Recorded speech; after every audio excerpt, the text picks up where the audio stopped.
Crystal, I've got some bad news. My daughter's voice cut through the noise at Detroit Metro like a buzzsaw through sheet metal. I stopped walking, my fishing gear bag hitting my leg, and stared at my 29-year-old daughter standing there with that look I'd seen too many times before. My name's Wesley Martinez, but everyone calls me Wes. I'm 65 years old, and I should have known right then that the kid was about to screw me over again. We were standing in front of the United Airlines check-in counter in Terminal B. The smell of airport coffee mixed with jet fuel drifted through the air conditioning, and I could see families all around us with their outdoor gear, excited about their Colorado adventures. Kids bouncing around with fishing poles, dads checking their tackle boxes one last time, mothers organizing snacks for the flight. Everything I'd been dreaming about for 9 months. Ever since the doc told me my stroke recovery was going well, but I needed to focus on what really mattered while I still could. "What kind of bad news?" I asked, though something in her tone already made my stomach drop like a wrench in deep water. She wouldn't look me straight in the eye, just kept checking her phone like she was expecting some important text, the kind of nervous energy she'd had since she was a kid, getting caught in a lie. "I forgot to book your ticket." The words hit me like a sledgehammer to the chest.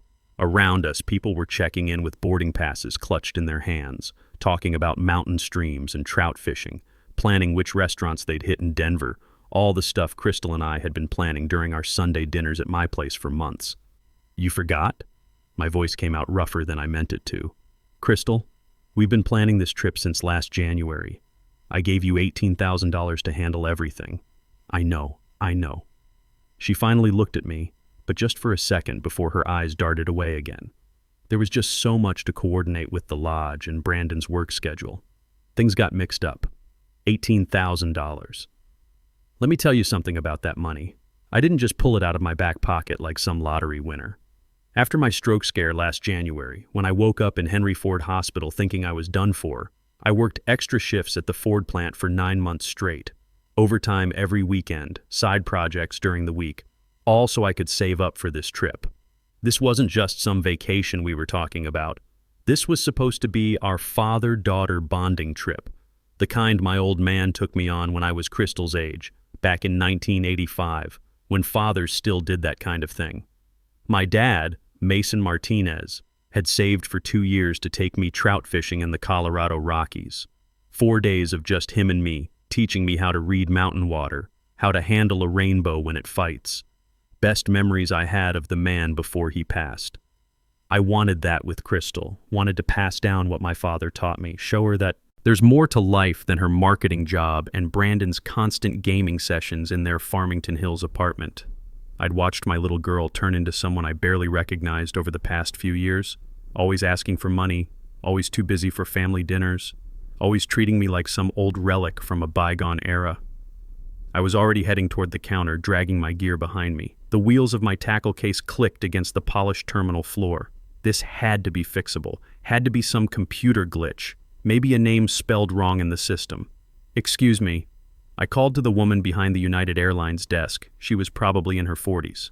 Professional smile, the kind of person who deals with travel problems all day long and has seen every sob story in the book.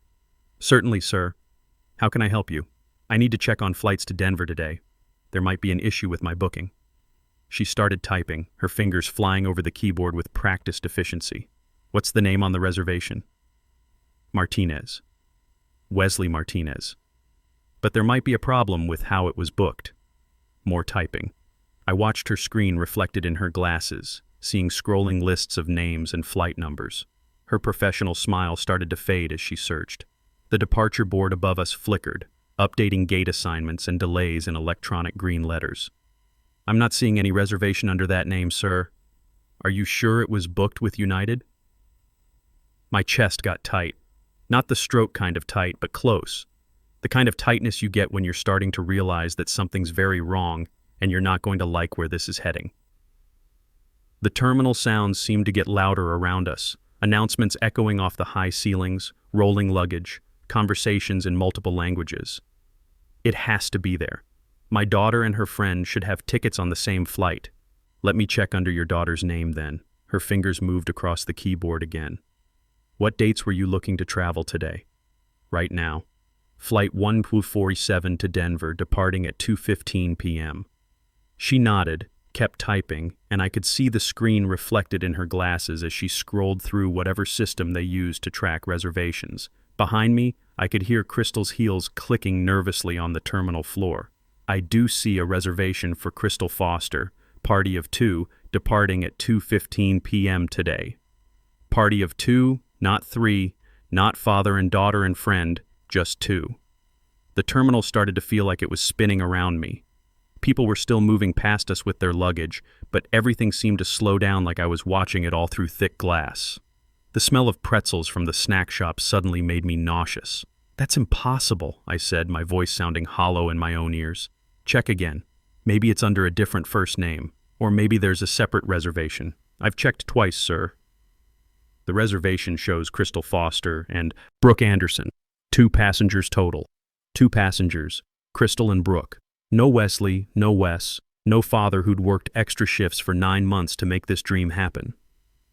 "Would you like me to see what's available on standby?" the airline agent asked, her voice gentle, like she was talking to someone who'd just received bad news from a doctor. Her eyes held that sympathetic look people get when they're witnessing something they can't fix. Hope flickered for about half a second. "Yes, anything. I'll pay whatever it costs." She kept typing, her expression getting more sympathetic by the minute.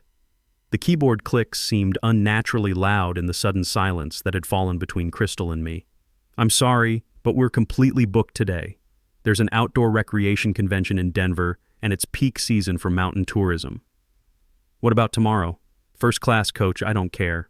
Let me check." More typing, more scrolling. The screen's blue glow reflected off her glasses as she searched through whatever database airlines use to crush dreams. "First class is available tomorrow, but it's quite expensive for a last-minute booking." "How expensive?" $2,800. I reached for my wallet, my hand moving automatically toward my back pocket where I kept my credit card. But Crystal grabbed my arm hard enough to leave fingerprints. "Dad, we need to talk." I shook her off, probably harder than I should have. The movement sent a sharp pain through my shoulder, a reminder that I wasn't as strong as I used to be. "Not now. We're fixing this." "No, we're not." Her grip got tighter and she pulled me away from the counter like I was some confused old man wandering around the airport. "This isn't going to work." The airline lady watched us with that concerned look people get when they're witnessing a family meltdown in public. A couple of other passengers started staring. Some kid pointed at my fishing gear that had fallen over when Crystal grabbed me. Tackle box spilling open and showing off the new flies I'd bought specifically for Colorado trout, each one carefully selected after hours of research online. "What do you mean it's not going to work?" I picked up my stuff, my hand shaking a little from anger or shock or both. "There's got to be another airline, another flight. Southwest, Delta, someone has to have space. Dad, listen to me."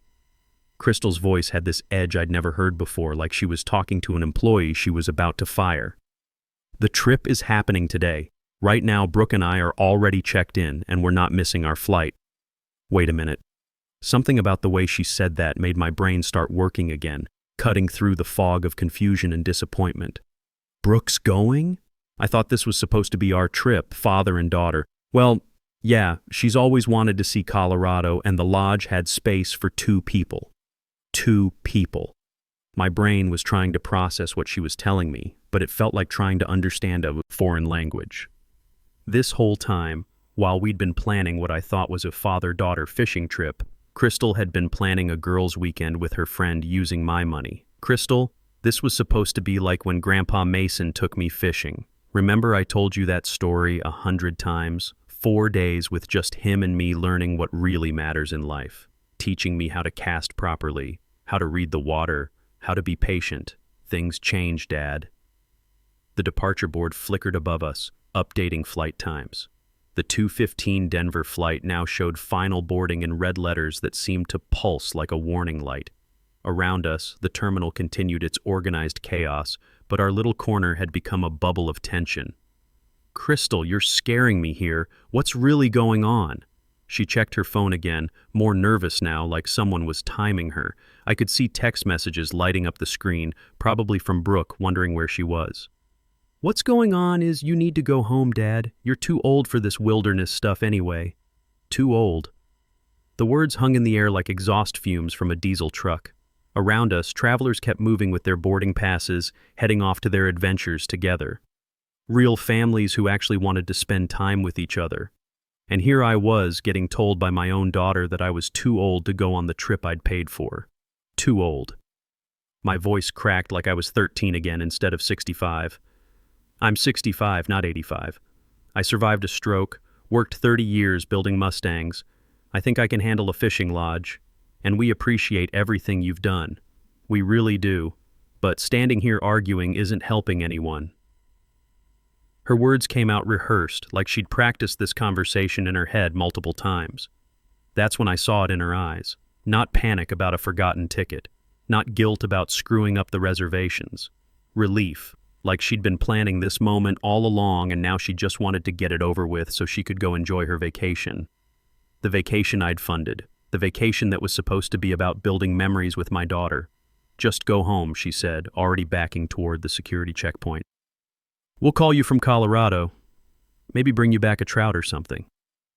A trout. Like I was a cat who'd be happy with table scraps. Like 9 months of planning and saving and dreaming could be replaced with a souvenir fish. Crystal, wait. I tried to follow her, but she was moving fast now. Her heels clicked rapidly against the polished terminal floor. Brooke appeared at her side from wherever she'd been hiding during this conversation, looking guilty and avoiding my eyes. She gave me a little wave like we were saying goodbye after Sunday dinner instead of me getting abandoned at an airport. Sorry, Wes, she called over her shoulder. Emergency came up. You understand? No, I didn't understand. I stood there watching my daughter and her friend disappear into the security line, watching them show their boarding passes to the TSA agent like they had every right to be there, watching them head toward the gate for their Colorado adventure, the adventure I'd paid for. The adventure that was supposed to be about me teaching my daughter the things my father taught me. The United Airlines counter felt like my only anchor in a world that had suddenly stopped making sense. I walked back to the same agent and she recognized me right away.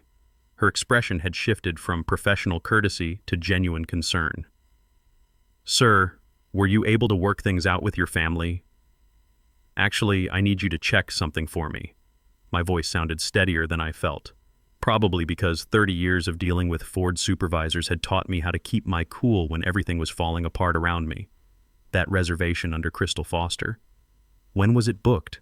She hesitated, looking toward security where Crystal had vanished into the crowd of travelers. I'm not supposed to share booking details, but you seem like you're having a difficult day. Her voice carried genuine sympathy, the kind you hear from people who've dealt with enough family drama to recognize the real thing.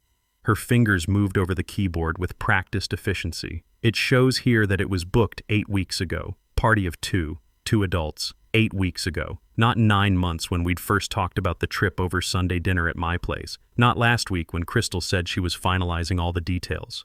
Not even last month when she'd called asking for the final payment. 8 weeks ago in mid-August when she'd already decided I wouldn't be part of my own vacation. And were there any changes made to add additional passengers? I asked, though I already knew what the answer would be. My voice sounded distant in my own ears, like it was coming from someone else entirely. No, sir. The reservation has remained unchanged since the original booking. My legs felt weak, like someone had just told me the plant was shutting down permanently. I gripped the counter edge, the metal cool under my palms, trying to steady myself while my world tilted sideways. The terminal around me continued its normal rhythm, but everything felt muted, like I was watching it all happen underwater. 8 weeks ago, while I was working those extra shifts, coming home exhausted every night, telling Michelle's picture on my nightstand about the great trip Crystal and I were going to take. While I was researching the best fishing techniques for Colorado streams, watching YouTube videos about mountain trout behavior, ordering specialized flies from online catalogs. While I was lying in bed at night, planning all the things I'd teach my daughter, all the stories I'd share about her grandfather, Mason, Crystal had been planning to cut me out the whole time. This wasn't just betrayal. This was premeditated betrayal. She'd looked me in the eye for months, accepting my money, listening to my excitement, probably laughing behind my back with Brooke about the crazy old man who thought he was going on a fishing trip. Thank you, I said to the agent, my voice steadier now. You've been very helpful. I turned away from the counter and walked toward the exit, my fishing gear rolling behind me like a faithful dog. Each step took me further from the gate where my daughter had just disappeared with my money and my dreams. But I wasn't defeated. Not by a long shot. The taxi line stretched longer than I'd expected, but I welcomed the wait. Gave me time to think, to let the pieces settle into place like parts on an assembly line. Behind me, Detroit Metro hummed with its usual chaos. Families reuniting, business travelers checking phones, everyone moving with purpose toward their destinations. I had a destination too. It just wasn't the one I'd planned this morning. "Where to?" the driver asked as I loaded my gear into his trunk.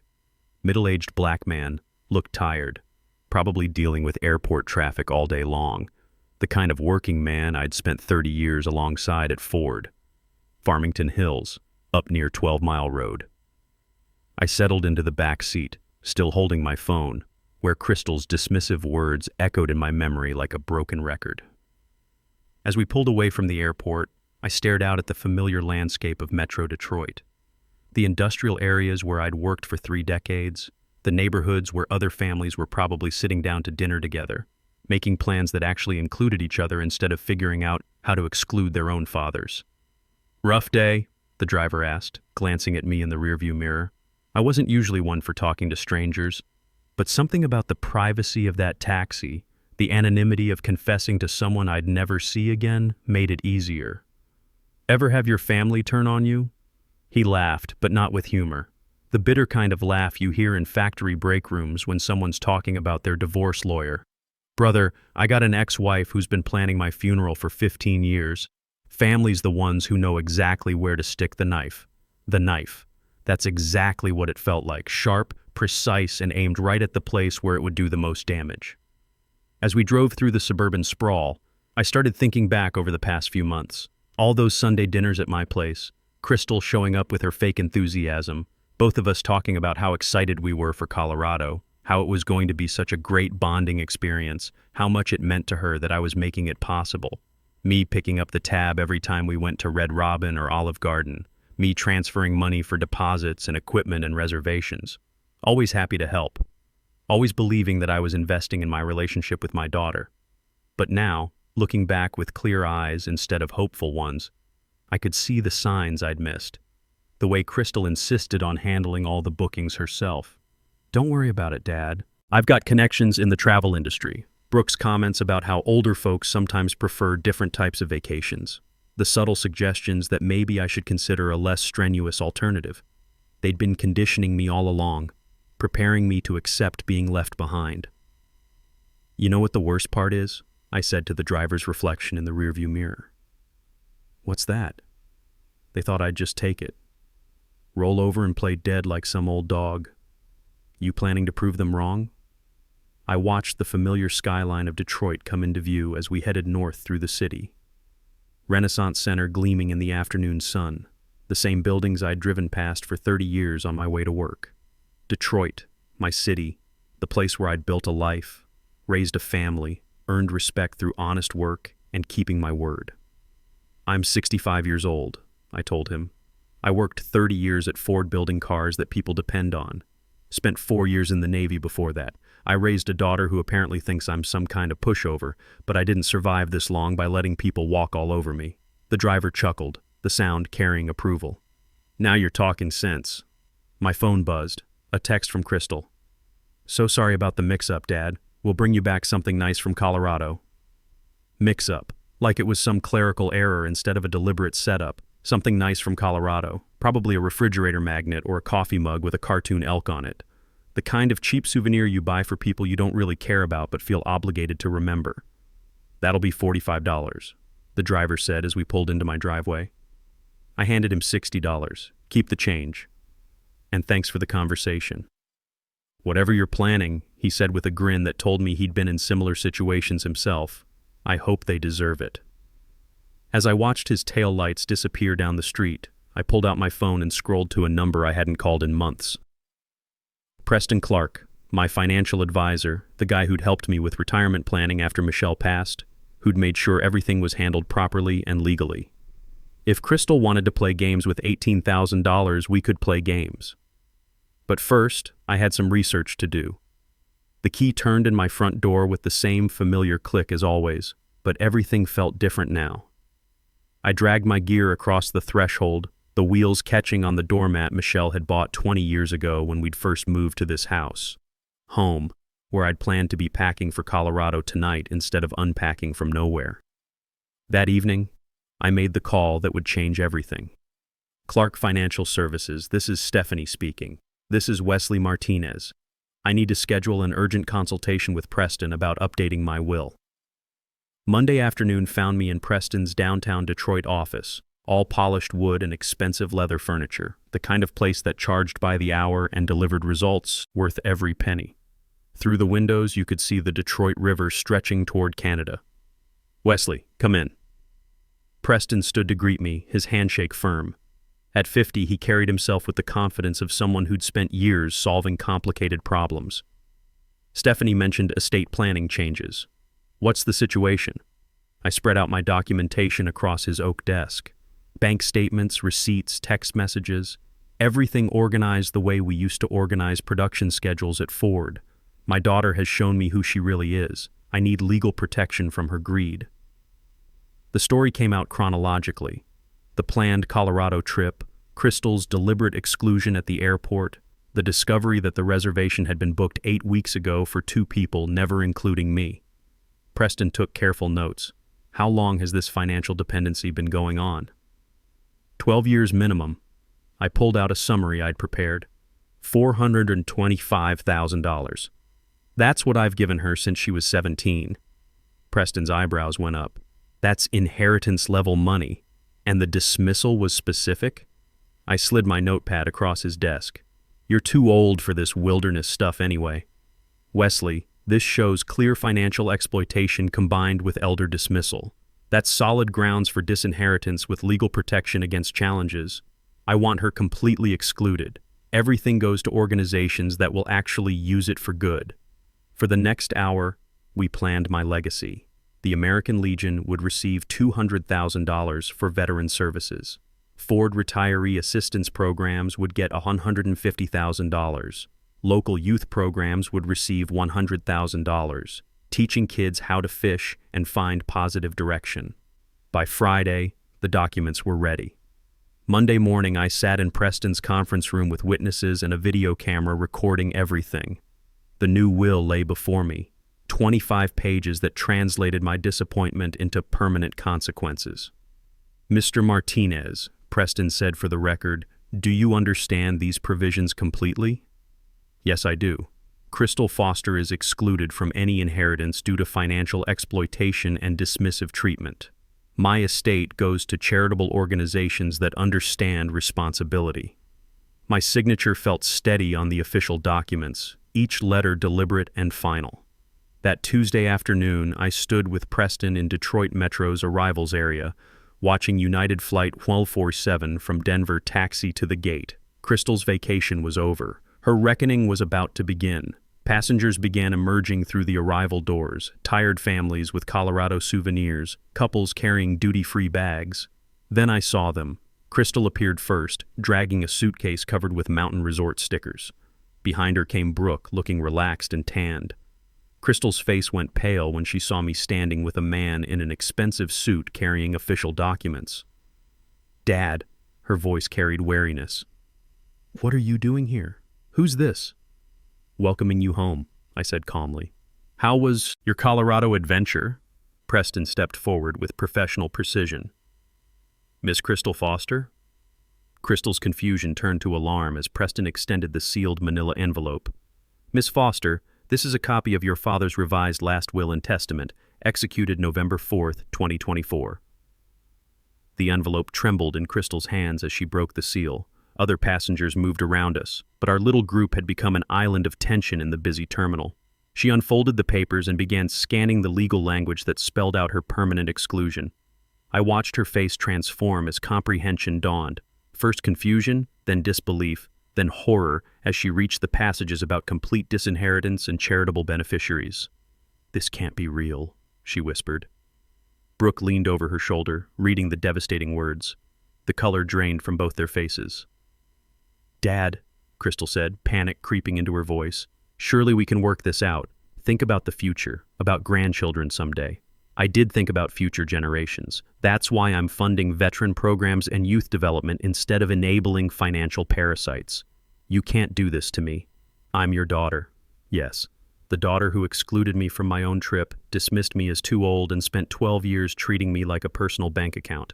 I'll contest it in court, she said, desperation making her voice rise. Please do, I replied. Preston has prepared for that possibility. The video recording of my competency evaluation should be particularly compelling. Preston closed his portfolio. Ladies, gentlemen, our business here is concluded. He turned toward the exit and I followed, leaving Crystal and Brooke to process their new reality among the cheerful chaos of returning travelers. Walking away from that terminal, I felt something I hadn't experienced since Michelle passed. Not anger, not sadness, but clarity.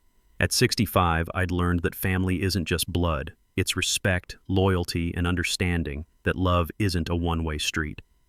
That evening, I sat in my living room looking at the fishing gear I'd never gotten to use in Colorado. But instead of disappointment, I felt peace. Tomorrow I'd call the local youth center about starting a fishing program. Maybe teach some kids the lessons my grandfather Mason had taught me. Some legacies are built on blood. Others are built on values. I'd chosen mine. Crystal had taught me a valuable lesson about consequences. Now it was her turn to learn. Outside, the first snow of winter began to fall, covering Farmington Hills in pristine white, a fresh start for all of us, whether we wanted it or not.